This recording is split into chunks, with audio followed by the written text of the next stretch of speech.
अस्सलाम वालेकुम। Shakeel Ahmed, president Pakistan mission and immigration adviser Australia.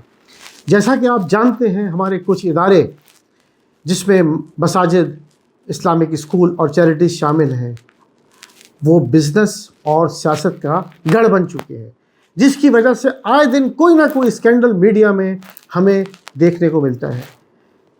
कोई ना कोई कोर्ट कचहरी में केस लगा होता है जिसमें मुसलमान एक दूसरे के दस्तों गरेबा होते हैं, सिर्फ़ और सिर्फ अपनी चौधराहट को बचाने के लिए, अपने कंट्रोल को बचाने के लिए इन इदारों के अंदर। अगर हमने इस वेस्टर्न सोसाइटी में सर्वाइव करना है तो हमारे लिए लाजिम है कि हम इन इदारों से कोशिश करें, इन्हें अकाउंटेबल बनाएं कि जो भी फंड्स आते हैं, जो भी चंदा मिलता है, वो इस्लामिक आपके सर्विसेज के लिए, ना कि कोर्ट कचहरी, अपनी चौधराहट और गैर ज़रूरी ख़र्चों के लिए। हम क्या लेगेसी अपने नई नस्ल को दे रहे हैं? जो बैगेज हम अपने मुल्कों से लाए हैं वही हम यहाँ पर कर रहे हैं। क्या हमारा इस्लामिक कैरेक्टर है? झूठ, फ्रॉड, बेईमानी, ग़ीबत, टैक्स चोरी, ये इस्लामिक कैरेक्टर है। शर्म आनी चाहिए हमें इस किस्म के करतूतों पर। लेकिन दुख की बात यह है कि इससे हम एक नेगेटिव इमेज दे रहे हैं, ना सिर्फ वेस्टर्न सोसाइटी को बल्कि अपनी नई नस्ल को भी, जो अब दूर होती जा रही है इन इस्लामी कदरों से, इन इस्लामिक फाइनेंस से और इस्लामिक इंस्टीट्यूशन से।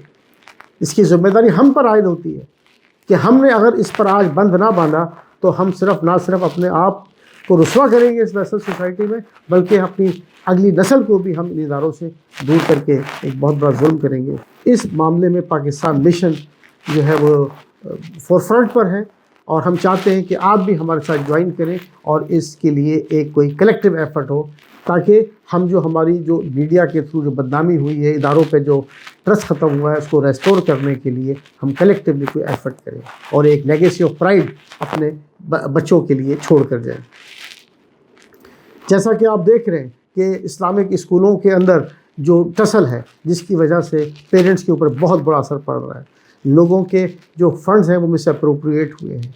इसी तरह जो मसाजिद और चैरिटीज़ को जो फंड गए हैं, बहुत से उस पर भी जो है ना इश्यूज़ खड़े हुए हैं। मसाजिद अल्लाह का घर है, इबादत के लिए है, वहाँ पे तालीम और तरबियत भी लाजिम है ताकि हम एक ऐसा कैरेक्टर डेवलप कर सकें जो कि फॉलोएबल हो हमारे नई नस्ल के लिए। हक़ूक़ुल इबाद के साथ मामलात का बहुत अहम जोड़ है, जिसके बग़ैर दीन मुकम्मल नहीं होता।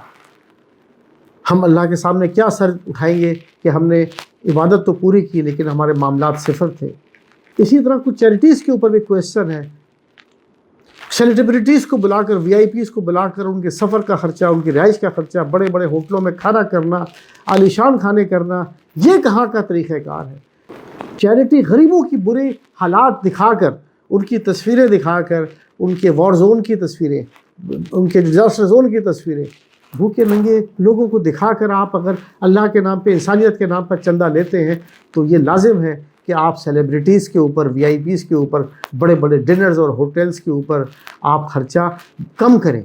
और वो ख़र्चा जो आप कम करेंगे वो आप बेहतर तौर पे इस्तेमाल कर सकते हैं गरीब की मदद के लिए। अगर किसी ने चंदा देना है तो वो छोटी जगह पर कम खाने से भी, बगैर VIP और सेलिब्रिटीज़ के भी देगा, अगर उसमें अल्लाह का डर हुआ और उसमें इंसानियत की खिदमत का जज्बा हुआ। इसीलिए मैं समझता हूँ कि हमें एक कोड ऑफ कंडक्ट डेवलप करना चाहिए, एक ऐसा लाया अमल तैयार करना चाहिए ताकि हम इदारों को जो है वो मॉरली बाइंड कर सकें, वो हमारे लिए रुसवाई की बजाय हमारे फ़ख्र का बाइस बन सकें। मैं ये समझता हूँ अगर पाकिस्तान मिशन के प्लेटफॉर्म से हम इस मुहिम को शुरू कर रहे हैं तो आप हमारा इस पर साथ दें। मैं ये समझता हूँ कि इसके 3 ऑप्शंस हो सकते हैं। नंबर 1, वो इदारे जो अपने प्रोजेक्ट्स और इवेंट्स के इनकम और एक्सपेंसेस की डिटेल्स पब्लिश नहीं करते, उनका चंदा रोका जाए। नंबर 2, उनकी मैनेजमेंट से डिमांड किया जाए कि वो रिज़ाइन करें और इलेक्शन के थ्रू एक नई मैनेजमेंट इंस्टॉल की जाए। नंबर 3, अगर कोर्ट तक जाना है इसको रेमेडी करने के लिए तो उसके लिए जो चंदा है वो इन इदारों का इस्तेमाल ना हो, सेपरेट फ़ंड एक रेज़ किया जाए जो एक्सक्लूसिवली इन मामलात को, इन कोर्ट कचहरी के ख़र्चे को पूरा करने के लिए हो। میں یہ سمجھتا ہوں کہ اگر ہم نے ان خرابیوں کے خلاف اگر کوئی بند نہ باندھا تو ہم جو ہے اس ویسٹرن سوسائٹی میں اپنا امیج نہ ریکور کر سکیں گے، نہ اپنے بچوں کو کوئی لیگیسی آف پرائڈ دے سکیں گے۔ تو اس لیے میں آپ سے درخواست کرتا ہوں کہ آپ پاکستان مشن کو جوائن کریں، آپ ہمیں ہیلپ کریں، ہم آپ کو سپورٹ کریں گے۔ اس طرح ہم اس آڈٹ اور اکاؤنٹیبلٹی پروسیس کے تحت نہ صرف ایک رسپیکٹیبل ماڈل ڈیولپ کر سکیں گے، بلکہ ہم اب فخر کے ساتھ یہ کہہ سکیں گے کہ ہم نے اپنے لوگوں کے لیے کچھ کیا اور لوگوں نے مل کے کچھ کیا۔ اللہ ہم سب کا حامی و ناصر ہو۔ پاکستان زندہ باد، اسلام پائندہ باد۔